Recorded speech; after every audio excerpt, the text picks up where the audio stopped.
So hello guys, কেমন আছেন সবাই? তো গাইস আজকে আমাদের কাছে রয়েছে এক গাদা সবুজ সবুজ নরম নরম গরম গরম ঘাস, যেগুলো একটু আগে আমি মাঠ থেকে কেটে নিয়ে চলে এসেছি। তো এগুলো কাটতে কাটতে একটা গান আমার মাথায় আসছিল, আর সেটা হলো তোমরা বড় হয়ে চড়বে গাড়ি আর আমি কাটবো ঘাস। আচ্ছা। তো যাই হোক গাইস, সচরাচর আমরা যে সমস্ত পেপার ইউজ করে থাকি, যার উপরে আমরা লিখে থাকি, সেই সমস্ত পেপারগুলো বানানোর জন্য ইউজ করা হয় বড় বড় বিভিন্ন প্রকারের গাছ। কিছু স্পেসিফিক টাইপের গাছ রয়েছে যেগুলোর সাহায্যে ভালো মানের কাগজ তৈরি করা কিন্তু সম্ভব। আর এছাড়াও আপনারা কি এটা জানেন, এই ঘাস দিয়েও কিন্তু কাগজ তৈরি করা সম্ভব। আর আজকের ভিডিওতে আমরা কিন্তু সেটাই করব। হ্যাঁ গাইস, আজকে আমরা বানাবো গ্রাস পেপার। আর এই এক্সপেরিমেন্টটা কিন্তু আপনারাও বাড়িতে খুবই সিম্পল ওয়েতে করতে পারবেন। ভিডিওটা দেখুন, তাহলেই কিন্তু আপনারা জেনে যাবেন। আর ভিডিওটা ভালো লাগলে অবশ্যই একটা লাইক দেবেন, কারণ আপনাদের একটা লাইক আমাদের অনেকটা মোটিভেট করে। তো ফ্রেন্ডস, চলুন আর বেশি কথা বলি, আপনাদের সবাইকে স্বাগত জানাচ্ছি আপনাদের এই প্রিয় চ্যানেল এক্সপেরিমেন্টালে। আমার নাম রাজদীপ। আজকের শুরু করা যাক। তো গাইজ, আমাদের এখানে যে গ্রাস পেপার বানানোর জন্য যা যা এখানে প্রয়োজন সবকিছু কিন্তু আমরা এখানে নিয়ে নিয়েছি।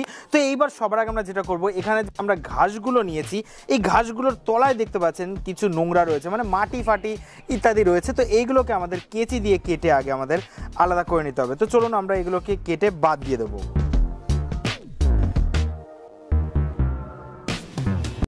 তো গাইস, দেখতে পাচ্ছেন এখানে যে ঘাসগুলো ছিল সেগুলোর গোড়াগুলো আমরা কেটে বাদ দিয়ে দিয়েছি। এখানে কিন্তু একদলাও মাটি আপনারা দেখতে পাবেন না। তো এইবার আমাদের যেটা নিতে হবে সেটা হলো এরকম একটা কাচের বোল বা যে কোনো ধরনের পাত্র আপনারা এখানে নিতে পারেন। তো এইবার এই বোলটার ভিতরে আমাদের কিছু পরিমাণ জল ভরতে হবে। তো চলুন তাড়াতাড়ি করে আমরা এর ভিতরে কিছু পরিমাণ জল ভরে দিই।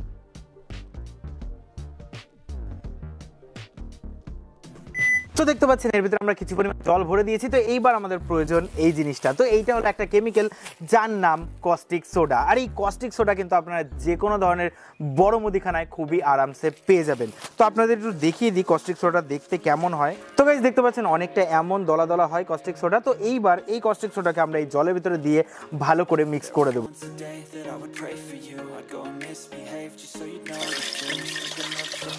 তো এই কস্টিক সোডা দিয়ে কিন্তু আমরা হাইড্রোজেন গ্যাস বানাতে পারি। যদি আমি এই কস্টিক সোডা মিশানো জলের ভিতরে যদি আমি এখন অ্যালুমিনিয়াম ফয়েল দিয়ে দিই, তাহলে কিন্তু সাথে সাথে এর ভিতর থেকে হাইড্রোজেন গ্যাস উৎপন্ন হওয়া শুরু হয়ে যাবে। আর হাইড্রোজেন গ্যাস কিন্তু ভীষণ পরিমাণ দাহ্যশীল। আর সেই হাইড্রোজেন গ্যাসকে যদি আমরা যে কোনো বেলুনের ভিতরে ভরি, তাহলে সেই বেলুনটা কিন্তু গ্যাস বেলুন হয়ে যাবে। হ্যাঁ গাইস, সেই বেলুনটা আকাশের দিকে উড়ে যাবে। তো আপনারা কি সেই ভিডিওটা দেখতে চান, মানে এই কস্টিক সোডা আর অ্যালুমিনিয়াম ফয়েল দিয়ে কী করে বেলুন বানানো যায়? তো আপনারা যদি দেখতে চান, আমার সেই ভিডিও রয়েছে আমার চ্যানেলে। তো আই বাটনে আছে লিঙ্ক, ডেসক্রিপশন বক্সেও পেয়ে যাবেন, সেই ভিডিওটা গিয়ে আপনারা দেখে আসতে পারেন। তো চলুন এবার ভালো করে আমরা এটাকে মিক্স করব।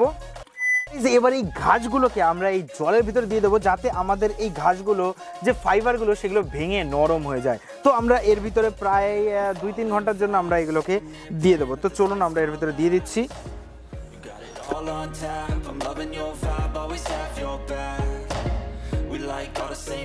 তো গাইস, এই জলটা কিন্তু বেশ গরম হয়ে গেছে। আর এর ভিতরে যদি আপনারা হাত দেন, তাহলে কিন্তু আপনাদের হাতটা হালকা জ্বলতেও পারে। তো আমি বলবো আপনারা বাড়িতে যদি ট্রাই করেন, তো অবশ্যই গ্লাভস পরে এই জিনিসটা ট্রাই করবেন। তো এইবার আমরা এই ঘাসগুলোকে প্রায় 2-3 ঘন্টার জন্য এরকমই ছেড়ে দেবো।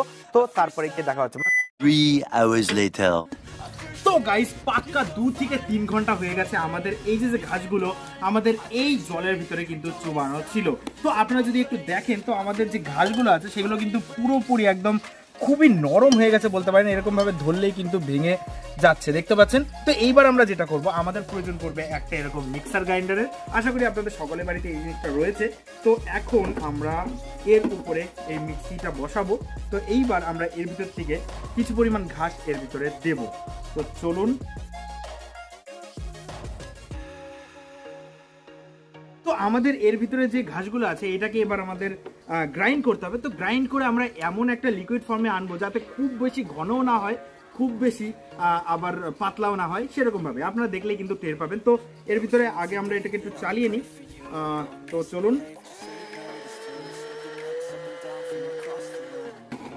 তো গাইস, এটা ঠিকঠাক আমাদের ঘুরছে না, এর ভিতরে একটু জলের প্রয়োজন। তো আমরা এর ভিতরে একটু জল দিয়ে দেবো।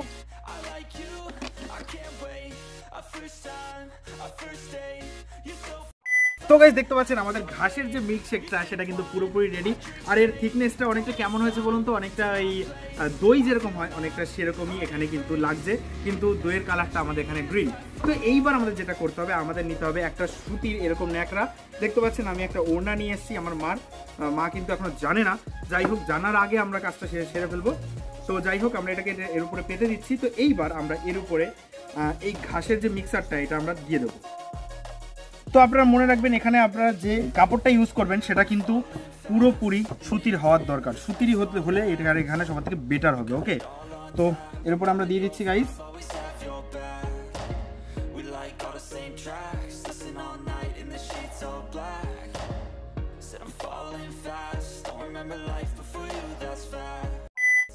তো গাইস দেখতে পাচ্ছেন আমাদের যে ঘাসের মিশ্রণটা আছে সেটা আমরা সুতির কাপড়টার উপরে সুন্দর করে দিয়ে দিয়েছি। তো এখন জাস্ট অপেক্ষা করতে হবে আমাদের 2 দিনের, তার ভিতরে আশা করি আমাদের কাগজটা রেডি হয়ে যাবে। যতক্ষণ না আমাদের এই ঘাসগুলো বা এই ঘাসের মিশ্রণটা শুকাচ্ছে ততক্ষণ কিন্তু আমাদের কাগজটা রেডি হবে না। আর জিনিসটা কিন্তু বেশ মেসি, দেখতেই পাচ্ছেন আমাদের এখানে বেশ চারিদিকে লেগে গেছে। আর এখানে আমাদের মিক্সি গ্রাইন্ডারের উপরে দেখতে পাচ্ছেন চারিদিকে ঘাসের যে মিশ্রণ আছে ছড়ায় ছিটায় গেছে একদম। তো এখন 2 দিন অপেক্ষা করতে হবে, তারপরে এসে আমরা দেখবো আমাদের কাগজটা রেডি হলো কিনা। তো স্টেট টু 2 দিন বাদে। 2 days later.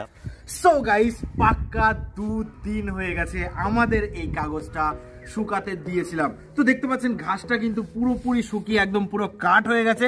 আর এখান দিয়ে দেখতে পাচ্ছেন ছাড়তেও শুরু করে দিয়েছে, বলা যায় আমাদের এই কাগজটা অলমোস্ট রেডি হয়ে গেছে। তো এখন আমাদের কি করতে হবে, খুব সন্দর্পণে এই কাগজটাকে এই কাপড় থেকে আমাদের আলাদা করতে হবে, খুব সাবধানে। দেখতে পাচ্ছেন আস্তে আস্তে কিন্তু আমাদের এই কাগজটা এখান থেকে খুলে আসছে, খুব সাবধানে করতে হবে গাইজ, একটুখানি ভুল হলে এখান থেকে কিন্তু ছিঁড়ে যেতে পারে।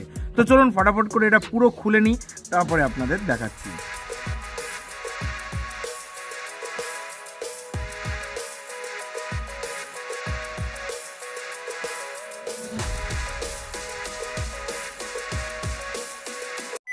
কত সিম্পল ওয়েতে আমরা ঘাস থেকে একটা পেপার বানিয়ে আপনাদের দেখালাম। দেখলেন কত সিম্পল ওয়েতে কিন্তু আমরা এটা বানালাম। আর দেখতে পাচ্ছেন এই পেপারের উপর থেকে এই কাপড়টার উপর থেকে কিন্তু আমরা এই পেপারটাকে উঠিয়ে নিয়েছি। তো এখন আমাদের যেটা কাজ, এই কেচি দিয়ে আমরা এটাকে একটু সাইজ করে দেবো যাতে এইটা দেখতে একটু পেপার পেপার লাগে। তো চলুন এটার ধারগুলো আমরা ফটাফট করে কেটে ফেলি।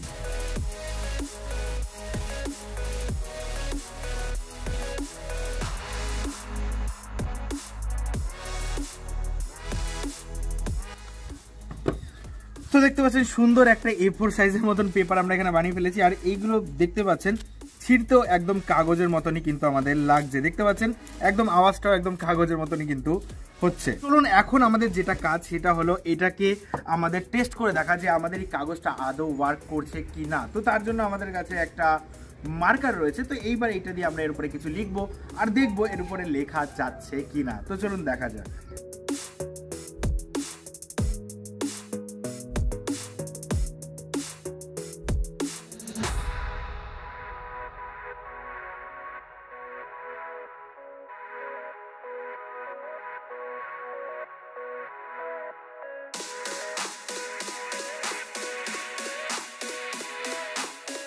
তো গাইস দেখলেন কত সিম্পল ওয়েতে আমরা ঘাস থেকে এরকম একটা কাগজের টুকরো বানিয়ে আপনারা দেখালাম। আর তার উপরে কিন্তু আমরা সুন্দরভাবে লিখেওছি এক্সপেরিমেন্টাল ফ্যামিলি লাভ ইউ। তো আপনারাও কিন্তু বাড়িতে এই সিম্পল এক্সপেরিমেন্টটা ট্রাই করে দেখতে পারেন। আর আপনাদের কাগজটা কেমন হলো সেটা আমাকে কমেন্ট করে জানাতে একদমই ভুলবেন না, অথবা আমাকে ইনস্টাগ্রামে ট্যাগ করেও জানাতে পারেন। তো ইনস্টাগ্রামের লিঙ্ক আপনারা ডিসক্রিপশন বক্সে কিন্তু পেয়ে যাবেন। তো যেখানে আমার আরেকটা জিনিস দেখার খুবই ইচ্ছা হচ্ছে, তো কাগজ তো খুবই সহজে আগুনে পুড়ে যায়, তো আমাদের এই ঘাস দিয়ে বানানো কাগজটা কি পুড়বে সহজে?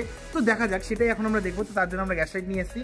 তো চলুন দেখানো যাক এটাতে আগুন ধরি, এটাতে কেমন আগুন ধরে।